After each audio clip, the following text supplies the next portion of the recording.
Hello ਦੋਸਤੋ, welcome ਆ ਤੁਹਾਡਾ ਤੁਹਾਡੇ ਆਪਣੇ ਚੈਨਲ ਪ੍ਰੀਤ ਐਜੂਕੇਸ਼ਨ 'ਤੇ।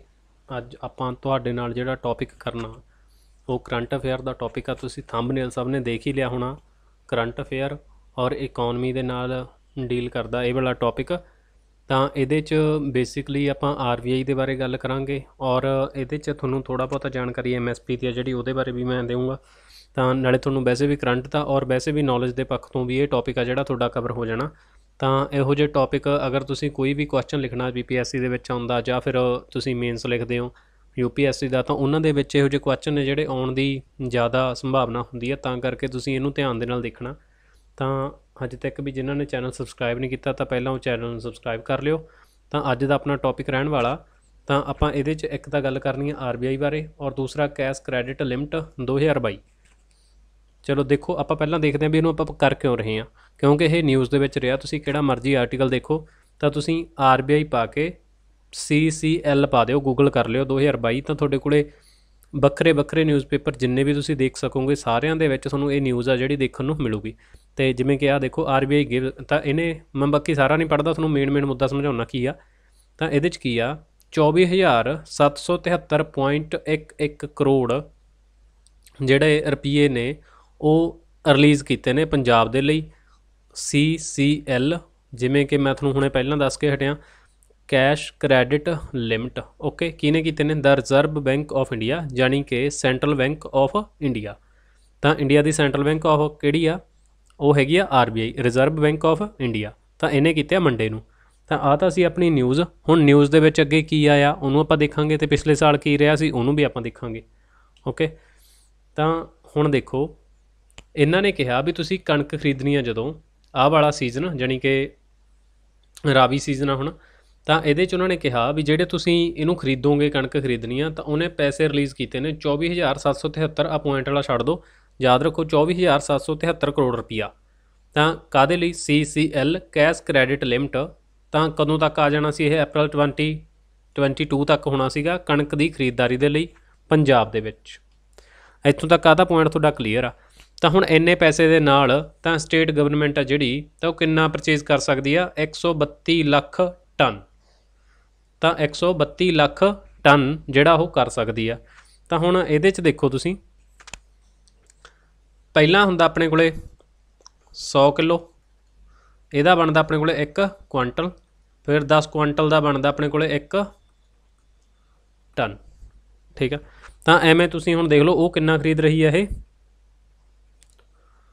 132 ਲੱਖ ਟਨ। ਓਕੇ, ਤਾਂ ਇਹ ਜਿਹੜਾ ਆਪਣਾ ਸੈਂਟਰਲ ਬੈਂਕ ਨੇ ਦਿੱਤਾ, ਤਾਂ ਇਹਦੇ ਨਾਲ ਇਹ ਇੰਨੀ ਖਰੀਦਦਾਰੀ ਹੋਣੀ ਆ। ਤਾਂ ਹੁਣ ਇਹਦੇ ਬਾਰੇ ਆਪਣੇ ਬੇਸਿਕ ਫੈਕਟ ਨੇ ਜਿਹੜੇ, ਤਾਂ ਉਹ ਕਿਵੇਂ ਦੇ ਬਣਨਗੇ ਉਹ ਹੁਣ ਤੁਸੀਂ ਦੇਖੋ। ਤਾਂ ਆਪਣੇ CM ਪੰਜਾਬ ਨੇ ਕਿਹਾ ਗਾ ਵੀ ਮਤਲਬ ਕਿ ਐਵੇਂ ਕਣਕ ਜਿਹੜੀ ਤੁਸੀਂ ਖਰੀਦਣੀ ਹੈ ਤਾਂ ਕਿਵੇਂ ਹੋਊਗੀ। ਇਹ 'ਚ ਤੁਸੀਂ ਧਿਆਨ ਰੱਖਣਾ ਆਪਣਾ ਦੇਖਣ ਯੋਗ ਕੀ ਆ।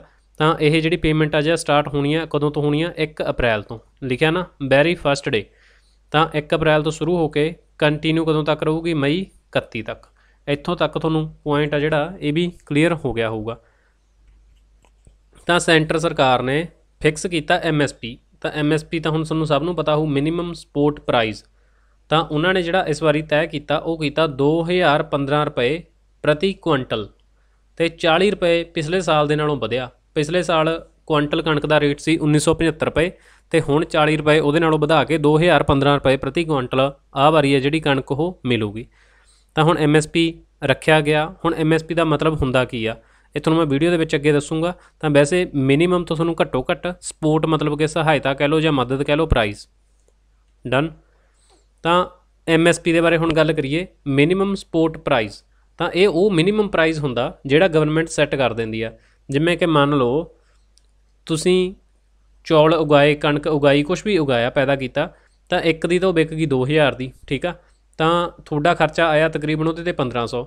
ਤਾਂ 1500 ਦੇ ਵਿੱਚ ਜੇ ਉਹ 1500 ਦੀ ਕੋਈ ਅਗਲਾ ਲਊਗਾ, ਤੁਹਾਡਾ 1500 ਖਰਚਾ, 1500 ਦੀ ਕੋਈ ਖਰੀਦ ਰਿਹਾ, ਤਾਂ ਉਹਦੇ 'ਚ ਤੁਹਾਡਾ ਫਿਰ ਬੈਨੀਫਿਟ ਕੀ ਹੋਇਆ? ਤਾਂ ਉਹਦੇ 'ਚ ਤਾਂ ਤੁਹਾਨੂੰ ਕੁਛ ਨਹੀਂ ਹੋਇਆ।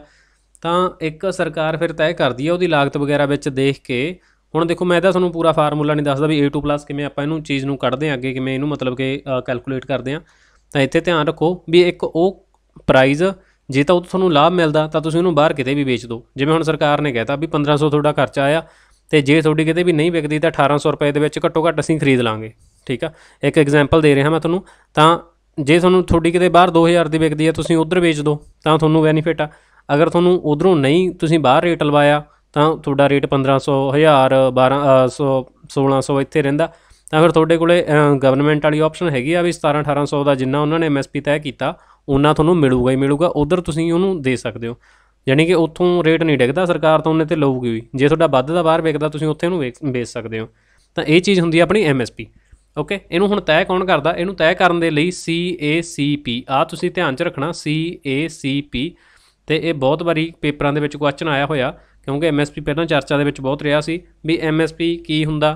ਪਹਿਲਾਂ ਤਾਂ ਜਿਹੜੇ ਛੋਟੇ ਐਗਜ਼ਾਮ ਸੀਗੇ ਉਹਨਾਂ ਦੇ ਵਿੱਚ ਤਾਂ ਇਹਦੀ ਫੁੱਲ ਫੋਰਮ ਅਤੇ ਬਾਕੀ ਫਿਰ ਫਸਲਾਂ ਪੁੱਛੀਆਂ ਗਈਆਂ ਸੀ ਵੀ ਇਹਦੇ 'ਚ ਕਿਹੜੀਆਂ ਕਿਹੜੀਆਂ ਫਸਲਾਂ ਨੇ ਜਿਹੜੀਆਂ ਆਉਂਦੀਆਂ ਨੇ, ਔਰ ਇਹਨੂੰ ਤੈਅ ਕੌਣ ਕਰਦਾ?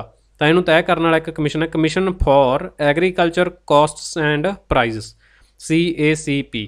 ਇਹ ਡਿਸਾਈਡ ਕਰਦਾ MSP। ਮਤਲਬ ਕਿ ਇਹਦੇ 'ਚ ਕਾਫੀ ਸਾਰੇ ਫੈਕਟਰ ਹੁੰਦੇ ਆ, ਜਿਨ੍ਹਾਂ ਨੂੰ ਫੈਕਟਰਾਂ ਨੂੰ ਦੇਖ ਕੇ ਇਹ ਡਿਸਾਈਡ ਕਰਦਾ ਵੀ MSP ਆ ਜਿਹੜਾ ਅਤੇ ਉਹ ਕਿਵੇਂ ਰੱਖਣਾ। ਤਾਂ ਦੇਖੋ ਇਹ ਤਕਰੀਬਨ 23 ਅੱਜ ਦੀ ਹਲੇ ਘੜੀ 23 ਫਸਲਾਂ ਦੇ ਉੱਤੇ ਆਪਾਂ ਨੂੰ ਇਹ ਜਿਹੜਾ MSP ਉਹ ਮਿਲ ਰਿਹਾ। ਜਿਵੇਂ ਕਿ ਇਹਦੇ 'ਚੋਂ ਅਨਾਜ ਵਾਲੀਆਂ ਫਸਲਾਂ ਨੇ, ਠੀਕ ਆ, ਅਨਾਜ ਵਾਲੀਆਂ ਵਿੱਚੋਂ ਪੈਡੀ, ਵੀਟ, ਜਵਾਰ, ਬਾਰਲੇ, ਬਾਜਰਾ, ਮੇਜ਼, ਤਾਂ ਇਹ ਚੀਜ਼ਾਂ ਨੇ ਜਿਹੜੀਆਂ 'ਤੇ ਮਿਲ ਰਿਹਾ। ਫਿਰ ਕੁਛ ਦਾਲਾਂ ਨੇ, ਅਰਹਰ ਦੀ ਦਾਲ ਆ, ਗ੍ਰਾਮ, ਮੂੰਗ, ਲੈਂਟਲ, ਉੜਦ, ਅਤੇ ਫਿਰ ਇਹ ਤੋਂ ਬਾਅਦ ਤੇਲ ਦੇ ਬੀਜ ਨੇ, ਗਰਾਊਂਡਨਟ, ਸੋਇਆਬੀਨ, ਤੋਰੀਆ। ਓਕੇ, ਤਾਂ ਇਹ ਚੀਜ਼ ਸਨਫਲਾਵਰ ਹੋ ਗਿਆ। ਇਹਨਾਂ ਦੇ ਉੱਤੇ ਸਾਨੂੰ ਇਹ ਮਤਲਬ ਕਿ ਜਿਹੜੀਆਂ ਇੰਪੋਰਟੈਂਟ ਨੇ ਮੁੱਖ ਜਿਹੀਆਂ ਮੈਂ ਤੁਹਾਨੂੰ ਇਹ ਦਿਖਾਈਆਂ ਨੇ, ਇਹ ਨਹੀਂ ਹੈਗੀਆਂ ਵੀ ਇਹ 23 ਦੀਆਂ ਮੈਂ ਤੁਹਾਨੂੰ 23 ਦੱਸਤੀਆਂ। ਇਹ ਤਾਂ ਇੰਪੋਰਟੈਂਟ ਜਾਂ ਇੱਕ ਤੁਹਾਨੂੰ ਮੈਂ ਹੁਣ ਚਾਰਟ ਦਿਖਾਤਾ ਵੀ ਹਾਂ ਇਹ ਚੀਜ਼ਾਂ ਦੇ ਵਿੱਚ ਆਉਂਦੀਆਂ ਨੇ। ਓਕੇ, ਤਾਂ ਹੁਣ ਦੇਖੋ ਪਹਿਲਾਂ 2021 ਦੇ ਵਿੱਚ ਜਦੋਂ ਆਪਣਾ 2021 ਦਾ ਸੀਜ਼ਨ ਸੀਗਾ, ਮਤਲਬ ਆਹੀ ਕਣਕ ਵਾਲੇ ਟਾਈਮ 'ਤੇ, ਤਾਂ ਉਦੋਂ ਆਏ ਸੀ 21,658 ਰੁਪਏ। ਪਹਿਲਾਂ ਇਹਨੇ ਕਿੰਨੇ ਦਿੱਤੇ ਆ? 21,658 ਕਰੋੜ ਰੁਪਏ CCL ਯਾਨੀ ਕਿ ਕੈਸ਼ ਕ੍ਰੈਡਿਟ ਲਿਮਟ ਦੇ ਵਜੋਂ ਅਤੇ ਇਹਨਾਂ ਨੇ ਦਿੱਤੇ ਸੀ। ਜਦ ਕਿ ਹੁਣ ਇਹਨਾਂ ਨੇ 24,773 ਕਰੋੜ ਰੁਪਏ ਨੇ ਜਿਹੜੇ ਉਹ ਇਸ ਵਾਰੀ ਆਪਾਂ ਨੂੰ ਆਏ ਆ। ਓਕੇ, ਤਾਂ ਇਹਦੇ 'ਚ ਤਾਂ ਬਸ ਇਹੀ ਸੀ, ਤੁਹਾਨੂੰ ਇਹਦਾ ਕੰਪੇਅਰ ਕਰ ਸਕਦੇ ਸੀ ਤੁਸੀਂ। ਇੱਥੇ 105 ਲੱਖ ਟਨ ਸੀਗਾ ਅਤੇ ਹੁਣ ਆਪਾਂ ਕਿੰਨਾ ਦੇਖਿਆ? 132 ਲੱਖ ਟਨ। ਤਾਂ 2021 ਦੇ ਵਿੱਚ ਇਹਨੇ MSP ਜਿਹੜਾ ਤੈਅ ਕੀਤਾ ਸੀਗਾ ਉਦੋਂ 1975 ਰੁਪਏ ਸੀਗਾ। ਠੀਕ ਆ, ਪਹਿਲਾਂ 1975 ਰੁਪਏ ਸੀਗਾ ਜਿਹੜਾ MSP ਤੈਅ ਕੀਤਾ ਹੋਇਆ ਸੀ, ਅਤੇ ਜਿਹੜਾ 1975 ਕਰਿਆ ਸੀ ਇਦੋਂ ਪਿਛਲੇ ਸਾਲ 1925 ਸੀ, ਔਰ 50 ਰੁਪਏ ਵਧਾਏ ਸੀ। ਇਸ ਵਾਰੀ ਕਿੰਨੇ ਵਧੇ ਨੇ ਹੁਣ? 40 ਰੁਪਏ MSP ਵਾਲੇ, ਮਤਲਬ ਕਿ ਇਹਨਾਂ ਨੇ ਪ੍ਰਤੀ ਕੁਆਂਟਲ ਦੇ ਉੱਤੇ ਰੱਖੇ ਆ। ਯਾਨੀ ਕਿ ਜਿਹੜਾ ਰੇਟ ਨਿਕਲਿਆ ਹੁਣ ਉਹ ਤੁਹਾਨੂੰ ਕਲੀਅਰ ਹੋ ਗਿਆ ਵੀ 2015 ਦਾ, ਇਸ ਵਾਰੀ 2022 ਦੇ ਵਿੱਚ ਪ੍ਰਤੀ ਕੁਆਂਟਲ ਦਾ ਰੇਟ ਕਿੰਨਾ ਗਾ? 2015 ਰੁਪਏ ਪ੍ਰਤੀ ਕੁਆਂਟਲ। ਇਦੋਂ ਪਹਿਲਾਂ ਸੀ 1975 ਰੁਪਏ ਪ੍ਰਤੀ ਕੁਆਂਟਲ, ਇਦੋਂ ਪਹਿਲਾਂ ਸੀ 1925 ਰੁਪਏ ਪ੍ਰਤੀ ਕੁਆਂਟਲ। ਤਾਂ ਆਹ ਤੁਸੀਂ ਰੱਖਣਾ ਸੀ। ਅਤੇ ਜਿਹੜਾ 21 ਦੇ ਵਿੱਚ ਸੀ ਉਹ ਅਪ੍ਰੈਲ 10 ਤੋਂ ਲੈ ਕੇ ਮਈ 31 ਤੱਕ ਜਿਹੜਾ ਸੀ ਇਹਨਾਂ ਦਾ ਵੇਚਣ ਦਾ ਪ੍ਰੋਸੈਸ ਉਹ ਚੱਲਿਆ ਸੀ, ਅਤੇ ਹੁਣ ਇਹ 1 ਅਪ੍ਰੈਲ ਤੋਂ ਹੀ ਆ ਆਹ ਵਾਰੀ। ਓਕੇ, ਤਾਂ ਹੁਣ ਚੌਲਾਂ ਦੇ ਬਾਰੇ ਵੀ ਇਹ ਮਤਲਬ ਕਿ ਰਿਲੀਜ਼ ਕੀਤਾ ਜਾਂਦਾ। ਤਾਂ ਇਹਨਾਂ ਨੇ ਜਿਹੜੀ ਇਹ ਸੀ 3% ਹਾਈਕ ਕਰਕੇ ਮਤਲਬ ਕਿ ਵਧਾਤਾ ਸੀ ਇਹਨਾਂ ਨੇ ਪਹਿਲਾਂ। ਓਕੇ, ਜਿਵੇਂ ਕਿ ਪਹਿਲਾਂ ਇਹਨਾਂ ਨੂੰ 35,000 ਕਰੋੜ ਰੁਪਈਆ ਸੀਗਾ, ਪਰ ਇਦੋਂ ਬਾਅਦ 'ਚ ਇਹਨਾਂ ਨੇ ਇਨਹਾਂਸ ਕਰਕੇ ਮਤਲਬ ਕਿ ਵਧਾ ਕੇ 42,000 ਕਰੋੜ ਰੁਪਈਆ ਜਿਹੜਾ ਸੀਗਾ ਉਹ ਕੀਤਾ ਸੀਗਾ। ਕਲੀਅਰ? ਤਾਂ ਇਹ ਸੀਗਾ ਪੈਡੀ ਦੇ ਬਾਰੇ। ਹੁਣ ਆਪਾਂ ਗੱਲ ਕਰਦੇ ਹਾਂ ਰਿਜ਼ਰਵ ਬੈਂਕ ਆਫ ਇੰਡੀਆ ਦੇ ਬਾਰੇ। ਤੁਸੀਂ ਥੰਬਨੇਲ ਦੇ ਵਿੱਚ ਦੇਖਿਆ ਸੀ, ਆਪਾਂ ਕਿਹਾ ਸੀ ਵੀ RBI ਦੇ ਬਾਰੇ ਦੇਖਾਂਗੇ। ਤਾਂ RBI ਆਪਣੇ ਬੈਂਕਾਂ ਦਾ ਬੈਂਕ ਆ, ਯਾਨੀ ਕਿ ਕੇਂਦਰੀ ਬੈਂਕ ਆਪਣਾ। ਰਿਜ਼ਰਵ ਬੈਂਕ ਆਫ ਇੰਡੀਆ ਆਪਣਾ ਕੀ ਆ? ਇਹ ਸੈਂਟਰਲ ਬੈਂਕ ਆ। ਇਹ ਕੰਟਰੋਲ ਕਰਦਾ ਮੋਨੀਟਰੀ ਪਾਲਿਸੀ ਨੂੰ। ਬਾਕੀ ਜਾਂ ਆਪਣੀ ਜਿਹੜੀ ਨੈਸ਼ਨਲ ਕਰੰਸੀ ਆ, ਇੰਡੀਅਨ ਰੁਪੀ, ਜੋ ਵੀ ਕੁਛ ਆਪਣੇ ਬੈਂਕਾਂ ਦੇ ਵਿੱਚ ਜਿੰਨਾ ਕੁਛ ਹੁੰਦਾ ਉਹਨੂੰ ਸਾਰੇ ਨੂੰ ਡੀਲ ਕੌਣ ਕਰਦਾ? Reserve bank of India. Okay, ਜਾਂ ਕੋਈ ਕਰੰਸੀ ਇਸ਼ੂ ਕਰਨੀ ਆ ਉਹਦਾ ਕੰਮ ਵੀ ਕੀਤਾ ਜਾਂਦਾ RBI ਦੇ ਦੁਆਰਾ। ਅਤੇ ਇਹਦਾ ਕੰਮ ਹੁੰਦਾ ਵੀ ਮੋਨੀਟਰੀ ਸਟੈਬਿਲਿਟੀ ਬਣਾ ਕੇ ਰੱਖਣੀ ਆ ਇੱਥੇ ਆਪਣੇ ਕੰਟਰੀ ਦੇ ਵਿੱਚ, ਔਰ ਆਪਣੀ ਕਰੰਸੀ ਆ ਉਹਨੂੰ ਓਪਰੇਟ ਕਰਨਾ, ਔਰ ਕੰਟਰੀ ਦੇ ਵਿੱਚ ਕ੍ਰੈਡਿਟ ਸਿਸਟਮ ਆ ਉਹਨੂੰ ਮੇਨਟੇਨ ਕਰਕੇ ਰੱਖਣਾ। ਇਹ ਕੰਮ ਹੁੰਦੇ ਆ ਬੇਸਿਕਲੀ ਕਿਹਦੇ? RBI ਦੇ। ਤਾਂ ਹੁਣ ਦੇਖੋ ਆਹ ਤਾਂ ਇੱਥੇ ਨੇ RBI ਦੇ ਬੇਸਿਕ ਫੈਕਟ ਨੇ। ਤਾਂ ਪਹਿਲਾਂ ਇਹਦਾ ਜਿਹੜਾ ਹੈੱਡਕੁਆਟਰ ਸੀਗਾ ਉਹ ਕਿੱਥੇ ਹੁੰਦਾ ਸੀ? ਕੋਲਕਾਤੇ। ਤੁਹਾਨੂੰ ਸਿੱਧਾ ਇਹਦੇ ਬਾਰੇ ਵੀ ਪੁੱਛਿਆ ਜਾ ਸਕਦਾ ਵੀ RBI ਜਦੋਂ ਬਣਿਆ ਸੀ ਉਦੋਂ ਇਹਦਾ ਹੈੱਡਕੁਆਟਰ ਕਿੱਥੇ ਸੀ? ਦੈਨ ਇਹਦਾ ਆਨਸਰ ਆ ਜਾਊਗਾ ਕੋਲਕਾਤਾ। ਔਰ 1937 ਦੇ ਵਿੱਚ ਇਹਨੂੰ ਮੁੰਬਈ ਜਾਂ ਫਿਰ ਬੰਬੇ 1937 ਦੇ ਵਿੱਚ ਇੱਧਰ ਕੀ ਕਰਤਾ ਸੀ? ਇਹਨੂੰ ਮੂਵ ਕਰ ਦਿੱਤਾ ਸੀ। ਅੱਗੇ ਦੇਖੋ ਸ਼ਕਤੀਕਾਂਤ ਦਾਸ, ਇਹ ਗਵਰਨਰ ਨੇ ਰਿਜ਼ਰਵ ਬੈਂਕ ਆਫ ਇੰਡੀਆ ਦੇ। ਆ ਉਹਨਾਂ ਦੀ ਫੋਟੋ ਆ, ਦੇਖ ਸਕਦੇ ਹੋ ਤੁਸੀਂ। ਤਾਂ ਬਾਕੀ ਦੇਖੋ ਸੈਂਟਰਲ ਬੈਂਕ ਆ ਜਿਹੜਾ ਇਹ ਇਸਟੈਬਲਿਸ਼ ਕੀਤਾ ਗਿਆ ਸੀ, ਮਤਲਬ ਕਿ ਸਗੈਸਨ ਕਿਹਨਾਂ ਦੇ ਸੀਗੇ, royal commission on Indian currency and finance 1926 ਦੇ ਵਿੱਚ ਇਹ ਸੀਗਾ। ਇਹ ਕਮਿਸ਼ਨ ਨੂੰ ਜਾਣਦੇ ਸੀ ਹਿਲਟਨ ਯੰਗ ਕਮਿਸ਼ਨ ਦੇ ਨਾਮ ਨਾਲ। ਆ ਤੁਹਾਡਾ ਹਿਸਟਰੀ ਦੇ ਵਿੱਚ ਵੀ ਚਲਿਆ ਗਿਆ ਕੰਮ, ਔਰ ਆਪਣਾ ਇਕੋਨਮੀ ਦੇ ਨਾਲ ਵੀ ਆ ਗਿਆ, ਠੀਕ ਆ। ਤਾਂ ਇਹਦੇ 'ਚ ਆ ਗਿਆ ਤੁਹਾਡਾ ਵੀ ਜਿਹੜਾ ਹਿਲਟਨ ਯੰਗ ਕਮਿਸ਼ਨ ਸੀ ਉਹ ਕਿਹਦੇ ਨਾਲ ਰਿਲੇਟਡ ਆ, ਤਾਂ ਆਪਾਂ ਕਹਾਂਗੇ ਉਹਦੇ 'ਚ RBI ਦੇ ਬਾਰੇ ਜਾਂ ਫਿਰ ਕੇਂਦਰੀ ਬੈਂਕ ਦੇ ਬਾਰੇ ਸੁਝਾਅ ਸੀਗੇ। Royal commission on Indian currency and finance ਕਿੰਨੇ ਦੇ ਵਿੱਚ ਆਇਆ ਸੀ, 1926 ਦੇ ਵਿੱਚ ਆਇਆ ਸੀ। ਜੇ ਤੁਹਾਨੂੰ ਕੁਐਸਚਨ ਆਉਂਦਾ ਵੀ RBI ਦਾ ਰਾਸ਼ਟਰੀਕਰਨ ਕਦੋਂ ਕੀਤਾ ਗਿਆ, ਤਾਂ ਤੁਸੀਂ ਕਦੇ ਵੀ ਤੁਹਾਨੂੰ ਉਹਦੇ 'ਚ ਆਪਸ਼ਨ ਆ ਜਾਣ 1934, 1935, 1926, 1937। ਦੇਖੋ ਇਹੋ ਜਿਹੀਆਂ ਆਪਸ਼ਨਾਂ ਤੁਹਾਨੂੰ ਦੇਣਗੇ ਜ਼ਰੂਰ, ਕਿਉਂਕਿ ਇਹ ਕਨਫਿਊਜ਼ ਕਰਦੀਆਂ ਨੇ। 1934 ਦੇ ਵਿੱਚ ਐਕਟ ਆਇਆ, 1934 ਦਾ ਐਕਟ ਆਇਆ, 1935 ਦੇ ਵਿੱਚ ਬਣ ਗਈ, ਠੀਕ ਆ। ਤਾਂ 1937 ਦੇ ਵਿੱਚ ਇਹਦਾ ਆਫਿਸ ਚੇਂਜ ਹੋ ਰਿਹਾ, 1926 ਦੇ ਵਿੱਚ ਹਿਲਟਨ ਯੰਗ ਕਮਿਸ਼ਨ ਆ ਰਿਹਾ। ਤਾਂ ਦੇਖੋ 1947 'ਚ ਦੇਸ਼ ਆਜ਼ਾਦ ਹੋਇਆ, ਫਿਰ ਰਾਸ਼ਟਰੀਕਰਨ ਦਾ ਆਜ਼ਾਦ ਹੋਣ ਤੋਂ ਬਾਅਦ ਹੋਊਗਾ।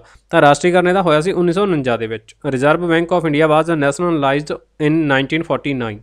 1949 ਦੇ ਵਿੱਚ ਰਾਸ਼ਟਰੀਕਰਨ ਹੋ ਗਿਆ ਸੀ। ਤਾਂ ਇਹ ਕੰਮ ਕੀ ਕਰਦੀ ਆ, ਕ੍ਰੈਡਿਟ ਕਰਦੀ ਆ, ਰੈਗੂਲੇਟ ਕਰਦੀ ਆ credit and currency system in India. 2016 ਦੇ ਵਿੱਚ ਜਿਹੜਾ ਇਹਦਾ ਓਰੀਜਨਲ ਐਕਟ ਸੀ ਉਹਨੂੰ ਕੀ ਕੀਤਾ ਗਿਆ, ਅਮੈਂਡ ਕੀਤਾ ਗਿਆ। ਆਹ ਨੇ ਬੇਸਿਕ ਇਫੈਕਟ, ਅਤੇ ਇਹਨੂੰ ਜਿਹੜੇ ਅਮੈਂਡਮੈਂਟ ਵਗੈਰਾ ਨੂੰ ਲੈ ਕੇ ਸੀ। ਅਤੇ ਆਹ ਇਹਦੀ ਟਾਈਮਲਾਈਨ ਤੁਸੀਂ ਦੇਖ ਸਕਦੇ ਹੋ। ਜਿਹੜਾ ਐਕਟ ਆਇਆ ਸੀ 1934 ਦੇ ਵਿੱਚ ਆਇਆ ਸੀ, 1935 ਦੇ ਵਿੱਚ ਇਸਟੈਬਲਿਸ਼ ਹੋਈ ਸੀ 1 ਅਪ੍ਰੈਲ ਨੂੰ, ਕਿੱਥੇ, ਕਲਕੱਤੇ। ਕਲੀਅਰ ਆ। ਫਿਰ 1937 ਦੇ ਵਿੱਚ ਇਹਦਾ ਪਰਮਾਨੈਂਟਲੀ ਜਿਹੜਾ ਹੈੱਡਕੁਆਟਰ ਸੀ ਉਹ ਮੂਵ ਕਰਤਾ ਕਿੱਥੇ ਨੂੰ, ਆਪਣਾ ਮੁੰਬਈ ਜਾਂ ਫਿਰ ਬੰਬੇ ਨੂੰ। 1949 ਦੇ ਵਿੱਚ ਇਹਦਾ ਕੀ ਕਰਤਾ, ਇਹਨੂੰ ਨੈਸ਼ਨਲਾਈਜ਼ ਕਰਤਾ। ਓਕੇ। ਤਾਂ ਹੁਣ ਦੇਖੋ ਮੈਂ ਤੁਹਾਨੂੰ ਫੈਕਟ ਦੱਸਦਾ, ਤੁਸੀਂ ਵੈਸੇ ਤਾਂ ਮੈਂ ਤੁਹਾਨੂੰ RBI ਕਰਵਾਈ ਵੀ ਆ ਚੈਨਲ 'ਤੇ, ਬਟ ਫਿਰ ਵੀ ਜਿਨ੍ਹਾਂ ਨੇ ਹੁਣ ਨਵੇਂ ਦੇਖ ਰਹੇ ਆ ਤਾਂ ਦੇਖੋ ਪਹਿਲਾਂ ਤੁਸੀਂ ਨੋਟ ਕਰਿਓ। ਫਸਟ ਬੈਂਕ 1770 ਦੇ ਵਿੱਚ ਸੀਗਾ India the, bank of Hindustan, ਔਰ ਇਹਦੀ ਕੰਟਰੋਲ ਅਥਾਰਟੀ ਸੀ ਇੰਪੀਰੀਅਲ ਅਥਾਰਟੀ ਕੋਲੇ, ਪਰ ਇਹ ਸਕਸੈਸ ਨਹੀਂ ਹੋਇਆ। ਤਾਂ ਹੁਣ ਇਹਦੇ ਬਾਰੇ ਤਾਂ ਇੱਕ ਤਾਂ ਬੇਸਿਕ ਜਿਹਾ ਫੈਕਟ ਸੀਗਾ।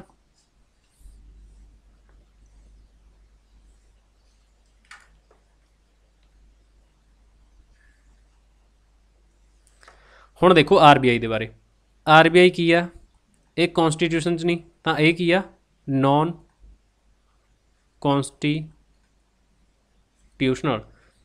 ਕੌਂਸਟੀਟਿਊਸ਼ਨਲ ਕਹਿਣ ਤੋਂ ਭਾਵ ਕੀ ਆ, ਇਹ ਗੈਰ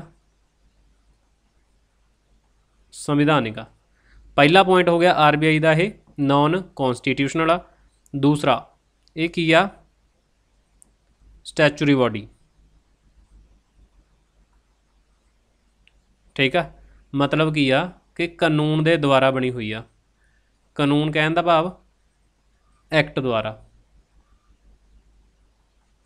ਇਹ ਐਕਟ ਦੇ ਦੁਆਰਾ ਬਣੀ ਹੋਈ ਆ। ਔਰ ਦੂਸਰਾ ਇਹ ਐਡਵਾਈਜ਼ਰੀ ਬਾਡੀ ਆ।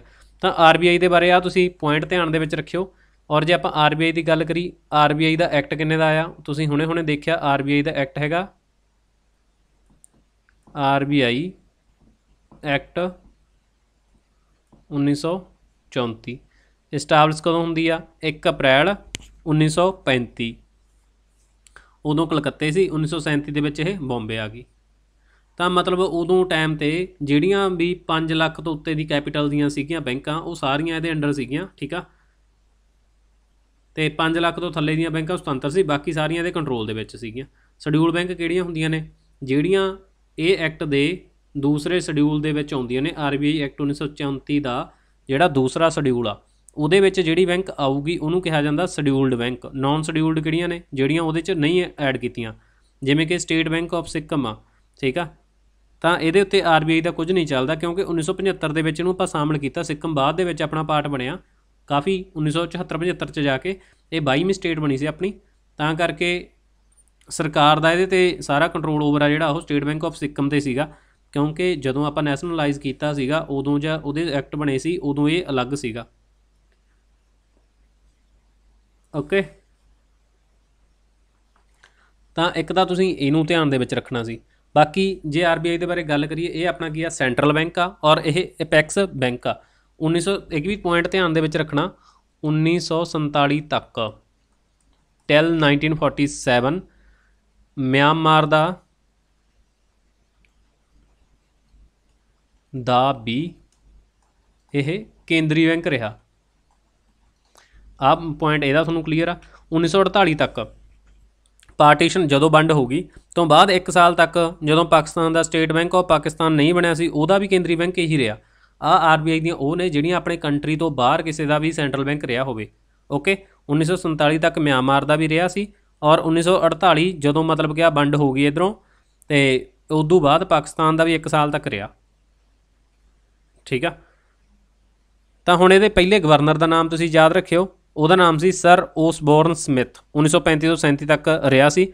ਬਾਕੀ ਚਲੋ ਇੰਨਾ ਇਹਨਾਂ ਨੂੰ ਆਪਾਂ ਨਹੀਂ ਕਰਨਾ। ਇੱਕ ਇਹਦਾ ਧਿਆਨ 'ਚ ਰੱਖਿਓ ਤੁਸੀਂ ਵੀ ਫਸਟ ਇੰਡੀਅਨ ਗਵਰਨਰ ਜ਼ਰੂਰ ਕਰ ਲਿਓ। ਫਸਟ ਇੰਡੀਅਨ ਗਵਰਨਰ ਇਹ ਸੀਗੇ CD ਦੇਸ਼ਮੁਖ। ਤਾਂ CD ਦੇਸ਼ਮੁਖ ਸੀਗੇ। ਇਹ 1943 ਤੋਂ ਲੈ ਕੇ 49 ਤੱਕ। ਓਕੇ, ਤਾਂ ਆਜ਼ਾਦੀ ਦੇ ਸਮੇਂ ਵੀ ਇਹੀ ਰਹਿਣਗੇ। ਤਾਂ ਫਰੀडम ਜਦੋਂ ਮਤਲਬ ਕਿ ਆਜ਼ਾਦੀ ਮਿਲ ਗਈ ਉਦੋਂ ਬਾਅਦ ਜਿਹੜੇ ਪਹਿਲੇ ਬਣੇ ਸੀ ਉਹ ਵੀ CD ਦੇਸ਼ਮੁਖ ਨੇ। ਆਰਬੀਆਈ ਦੇ ਪਹਿਲੇ ਗਵਰਨਰ ਭਾਰਤੀ ਬਣੇ ਉਹ ਵੀ CD ਦੇਸ਼ਮੁਖ ਨੇ, 1943 ਤੋਂ ਬਣੇ ਆ। ਜਦੋਂ 1937 ਤੋਂ ਲੈ ਕੇ 43 ਤੱਕ ਸੀਗੇ ਸਰ ਜੇਮਸ ਟੇਲਰ। ਜੇ ਕਿਸੇ ਨੇ ਲਿਖਣਾ ਪੁਆਇੰਟ ਲਿਖ ਸਕਦਾ। ਇਹ ਆਰਬੀਆਈ ਦੇ ਦੂਸਰੇ ਗਵਰਨਰ ਸੀਗੇ। ਠੀਕ ਆ, ਤਾਂ ਤੀਸਰੇ CD ਦੇਸ਼ਮੁਖ ਸੀਗੇ ਅਤੇ ਫਸਟ ਇੰਡੀਅਨ ਸੀਗੇ। ਆਜ਼ਾਦ ਭਾਰਤ ਦੇ CD ਦੇਸ਼ਮੁਖ ਉਹ ਵੀ ਪਹਿਲੇ ਨੇ। ਤਾਂ ਇਹਨਾਂ ਦੇ ਸਮੇਂ ਜਿਹੜਾ ਸਰ ਜੇਮਸ ਟੇਲਰ ਸੀਗਾ ਦੂਸਰੇ ਗਵਰਨਰ, 1937 ਤੋਂ 1943 ਤੱਕ ਦਾ ਸਮਾਂ, ਉਦੋਂ ਸ਼ਿਫਟ ਕੀਤੀ ਗਈ ਹੈ ਕੋਲਕਾਤਾ ਤੋਂ ਮੁੰਬਈ ਜਾਂ ਫਿਰ ਬੰਬੇ ਇਹਦੇ ਸਮੇਂ ਦੇ। ਠੀਕ ਆ, ਤਾਂ 1 ਜਨਵਰੀ 1949 ਨੂੰ ਆਰਬੀਆਈ ਜਿਹੜਾ ਨੈਸ਼ਨਲਾਈਜ਼ ਕੀਤਾ ਗਿਆ। ਤਾਂ ਲੋਕਾਂ ਦਾ ਪੈਸਾ ਸੀਗਾ ਜਿਹੜਾ ਉਹਨਾਂ ਨੇ ਵਾਪਸ ਕਰਤਾ ਸੀਗਾ ਅਤੇ 100% ਹਿੱਸਾ ਖੁਦ ਦਾ ਹੀ ਰੱਖ ਲਿਆ। ਇਹਦੋਂ ਪਹਿਲਾਂ 5 ਲੱਖ ਸ਼ੇਅਰ ਇਹਨੇ ਆਪਦੇ ਵੇਚੇ ਸੀਗੇ ਪਹਿਲਾਂ। ਤਾਂ ਇਹਨੇ ਆਪਦੇ 5 ਲੱਖ ਸ਼ੇਅਰ ਵੇਚੇ ਸੀ। ਇੱਕ ਸ਼ੇਅਰ ਦੀ ਕੀਮਤ 100 ਰੁਪਈਆ ਸੀ। ਤਾਂ ਇਸ ਤੋਂ ਬਾਅਦ ਜਦੋਂ ਨੈਸ਼ਨਲਾਈਜ਼ ਕੀਤਾ ਗਿਆ ਸਾਰਾ ਪੈਸਾ ਲੋਕਾਂ ਦਾ ਦੇ ਕੇ ਇਹਨੇ ਆਪਦੇ ਸ਼ੇਅਰ ਸੀਗੇ ਜਿਹੜੇ ਸਾਰੇ ਖਰੀਦ ਲਏ ਔਰ 100% ਜਿਹੜੀ ਉਹਦੇ 'ਤੇ ਮੋਨੋਪੋਲੀ ਜਾਂ ਫਿਰ ਆਪਦਾ ਕੰਟਰੋਲ ਸੀਗਾ ਉਹ ਉਹਦਾ ਖੁਦ ਦਾ ਹੋ ਗਿਆ। ਤਾਂ ਇਹਦਾ ਵਿੱਤ ਮੰਤਰੀ ਜਵਾਹਰ ਲਾਲ ਨਹਿਰੂ ਨੂੰ ਵੀ ਚੁਣਿਆ ਗਿਆ ਸੀ। ਤਾਂ ਬਾਕੀ ਹੁਣ ਆਪਾਂ ਗੱਲ ਕਰੀਏ, ਬਾਕੀ ਤਾਂ ਚਲੋ ਬੋਰਡ ਆਫ ਡਾਇਰੈਕਟਰ ਦੀ ਗੱਲ ਕਰ ਲੈਂਦੇ ਹਾਂ। ਜਦੋਂ ਕੋਈ ਵੀ ਫੈਸਲਾ ਹੋਵੇ ਆਰਬੀਆਈ ਦਾ ਤਾਂ ਇਹਦਾ ਫੈਸਲਾ ਦੇਖਣ ਦੇ ਲਈ ਕੀ ਹੈ ਇਹਦੇ ਕੋਲ, ਇਹਦਾ ਫੈਸਲਾ ਦੇਖਣ ਦੇ ਲਈ board of director, board of director ਆ। ਤਾਂ ਕੋਈ ਵੀ ਫੈਸਲਾ ਇਹ ਆ ਬੋਰਡ ਹੀ ਦੇਖਦਾ। ਤਾਂ ਮੈਕਸੀਮਮ ਮੈਂਬਰ 21। ਤਾਂ ਇਹਦਾ ਇੱਕ ਦਾ ਹੋਊਗਾ ਗਵਰਨਰ। ਠੀਕ ਆ, ਇੱਕ ਗਵਰਨਰ, 4 ਡਿਪਟੀ ਗਵਰਨਰ, ਇੱਕ ਗਵਰਨਰ, 4 ਡਿਪਟੀ ਗਵਰਨਰ। ਅਤੇ ਹੁਣ ਗਵਰਨਰ ਸ਼ਕਤੀਕਾਂਤ ਦਾਸ ਨੇ 25ਵੇਂ ਨੰਬਰ ਦੇ, ਅਤੇ ਦੁਬਾਰੇ ਨਹੀਂ ਚੁਣੇ ਜਾ ਸਕਦੇ। ਇੱਕ ਗੱਲ ਧਿਆਨ 'ਚ ਰੱਖਣੀ ਆ। ਠੀਕ ਆ, ਦੁਬਾਰੇ ਨਹੀਂ ਚੁਣੇ ਜਾ ਸਕਦੇ ਅਤੇ ਟਨਿਓਰ 5 ਈਅਰ। ਇੱਥੋਂ ਤੱਕ ਕਲੀਅਰ ਆ। ਬਾਕੀ ਹੁੰਦੇ ਇਸ ਤੋਂ ਬਾਅਦ ਇਹਨਾਂ ਦੇ ਵਿੱਚ 4 ਹੁੰਦੇ ਨੇ ਡਾਇਰੈਕਟਰ ਆਫ ਜ਼ੋਨਲ, 4 ਹੁੰਦੇ ਆ ਡਾਇਰੈਕਟਰ ਆਫ। ਬੱਚੇ ਇੱਕ ਆ ਇਹਦੇ 'ਚ ਜਿਹੜਾ ਸਟਰੈਚ ਕਰਦਾ ਲਾਈਨਾਂ ਜੀਆਂ ਨਾ, ਇਹ ਤੁਹਾਨੂੰ ਅਗਰ ਕਿਸੇ ਨੂੰ ਆ ਜਿਹੜੇ ਜਿੱਥੇ ਮੈਂ ਡਰਾਅ ਕਰ ਰਿਹਾ ਨਾ, ਅਤੇ ਇਹ ਬੜੀ ਸਮੱਸਿਆ ਮੈਂ ਆਪਦੇ ਵੱਲੋਂ ਪੂਰੀ ਕੋਸ਼ਿਸ਼ ਕਰ ਚੁੱਕਿਆ। ਤਾਂ ਕਰਕੇ ਮੈਂ ਪਾਵਰ ਪੁਆਇੰਟ ਦੇ ਵਿੱਚ ਤੁਹਾਨੂੰ ਵੀਡੀਓ ਆ ਜਿਹੜੀ ਉਹ ਘੱਟ ਹੀ ਕਰਵਾਉਣਾ, ਕਿਉਂਕਿ ਇਹਦੇ 'ਚ ਨਾ ਲਾਈਨਾਂ ਦੀ ਸੈਟਿੰਗ ਮੈਨੇ ਸਮਝ ਨਹੀਂ ਆਈ। ਤਾਂ ਪਲੀਜ਼ ਜੇ ਕਿਸੇ ਬੱਚੇ ਨੂੰ ਪਤਾ ਵੀ ਇਹਦਾ ਸੋਲਿਊਸ਼ਨ ਕੀ ਆ ਜਾਂ ਕੋਈ ਵੀ ਦੇਖਦਾ ਜਿਹਨੂੰ ਥੋੜ੍ਹੀ ਬਹੁਤੀ ਨੌਲੇਜ ਆ ਤਾਂ ਉਹ ਪਲੀਜ਼ ਦੱਸਿਓ ਵੀ ਕਿਹੜੀ ਸੈਟਿੰਗ ਔਨ ਆਫ ਕਰਨ ਵਾਲੀ ਆ। ਜਿਹੜੀਆਂ ਲਾਈਨਸ ਨੇ ਜਿਹੜੀਆਂ ਆਪਦੇ ਆਪ ਸਟਰੈਚ ਹੁੰਦੀਆਂ ਰਹਿੰਦੀਆਂ ਨੇ ਇਹ ਕਿਵੇਂ ਹਟਣਗੀਆਂ। ਤਾਂ ਜੇ ਕਿਸੇ ਨੂੰ ਪਤਾ ਬੱਚੇ ਤਾਂ ਪਲੀਜ਼ ਦੱਸਿਓ। ਸਾਡੇ ਟੈਲੀਗ੍ਰਾਮ 'ਤੇ ਵੀ ਦੱਸ ਸਕਦੇ ਆ ਜਾਂ ਫਿਰ ਇੱਥੇ ਵੀਡੀਓ 'ਤੇ ਕਿਸੇ 'ਤੇ ਵੀ ਕਮੈਂਟ ਕਰ ਦਿਓ। 4 ਇਹਦੇ 'ਚ ਡਾਇਰੈਕਟਰ ਆਫ ਜ਼ੋਨਲ ਜਾਂ ਫਿਰ ਲੋਕਲ ਹੋਣਗੇ। ਇਸ ਤੋਂ ਬਾਅਦ 10 ਅਪੁਆਇੰਟ ਹੁੰਦੇ ਨੇ ਗਵਰਨਮੈਂਟ ਆਫ ਇੰਡੀਆ ਵੱਲੋਂ, 2 ਹੁੰਦੇ ਨੇ ਵਿੱਤ ਮੰਤਰਾਲੇ ਦੇ, ਠੀਕ ਆ। ਤਾਂ ਇਹ ਇਹਨਾਂ ਦਾ ਸਾਰਾ ਹਿਸਾਬ ਕਿਤਾਬ ਜਿਹਾ ਹੁੰਦਾ। 4 ਡਿਪਟੀ RBI, ਅਤੇ ਇਹ ਤਾਂ ਚਲੋ ਹੁਣ ਤੁਸੀਂ ਛੱਡੋ। ਬਾਕੀ ਦੇਖੋ ਆਹ ਇਹਨਾਂ ਦੇ ਆਪਾਂ ਗੱਲ ਕਰੀ ਮੈਕਸੀਮਮ 21 ਹੋ ਸਕਦੇ ਆ ਗਵਰਨਰ, 4 ਡਿਪਟੀ ਗਵਰਨਰ, ਅਤੇ ਜਿਹੜਾ ਉੱਪਰਲੇ ਨੇ ਉਹਨਾਂ ਦਾ 5 ਸਾਲ ਆ, ਅਤੇ ਜਿਹੜੇ ਬਾਕੀ ਆ ਸਾਰੇ ਵਾਲੇ ਨੇ ਮਤਲਬ ਕਿ ਨੀਚੇ ਵਾਲੇ ਨੇ ਆਹ ਇੱਥੋਂ ਲੈ ਕੇ ਇਹਨਾਂ ਸਾਰਿਆਂ ਦਾ ਟਨਿਓਰ ਹੁੰਦਾ 4 ਸਾਲ ਦਾ। ਤਾਂ ਆਹ ਤੁਸੀਂ ਧਿਆਨ ਦੇ ਵਿੱਚ ਰੱਖਣਾ ਇਹਨਾਂ ਨੂੰ। ਬਾਕੀ RBI ਦੇ ਬਾਰੇ ਇਹਨਾਂ ਦਾ ਸਰਪਲਸ ਕੀ ਹੁੰਦਾ, CRR, SLR, ਇਨਫਲੇਸ਼ਨ, ਮੋਨਟਰੀ ਪਾਲਿਸੀ, ਤਾਂ ਇਹ ਚੀਜ਼ਾਂ ਵੈਸੇ ਮੈਂ ਤੁਹਾਨੂੰ ਕਰਵਾਈਆਂ ਵੀ ਹੋਈਆਂ ਨੇ, ਪਰ ਇੱਕ ਵਾਰੀ ਜਦੋਂ ਇਹਨਾਂ ਦਾ ਕਰੰਟ ਦਾ ਦੁਬਾਰੇ ਹੁਣ ਕੁਛ ਬਣ ਗਿਆ ਤਾਂ ਆਪਾਂ ਦੁਬਾਰੇ ਤੁਹਾਨੂੰ ਫੇਰ ਜ਼ਰੂਰ ਕਰਵਾਵਾਂਗੇ। ਤਾਂ ਆਹ ਤੁਸੀਂ ਧਿਆਨ ਦੇ ਵਿੱਚ ਰੱਖਣਾ ਸੀ। ਆਹ ਟਾਈਮ ਲਾਈਨ ਆ ਜਿਹੜੀ ਇਹ ਵੀ RBI ਦੀ ਆ, ਤੁਸੀਂ ਇਹਨੂੰ ਜ਼ਰੂਰ ਧਿਆਨ 'ਚ ਰੱਖਿਓ। ਉਮੀਦ ਕਰਦਾ ਵੀ ਤੁਹਾਨੂੰ ਅੱਜ ਦਾ ਟੌਪਿਕ ਕਲੀਅਰ ਹੋ ਗਿਆ ਹੋਊਗਾ। ਅਤੇ ਔਰ ਇਹਦੇ ਨਾਲ ਹੀ ਅੱਜ ਦਾ ਰਾਜਸਥਾਨ ਡੇ ਆ ਜਿਹੜਾ ਉਹ ਅੱਜ ਦੀ ਤਰੀਕ ਦਾ, ਤਾਂ ਇਹ ਵੀ ਤੁਸੀਂ ਧਿਆਨ ਦੇ ਵਿੱਚ ਰੱਖਣਾ।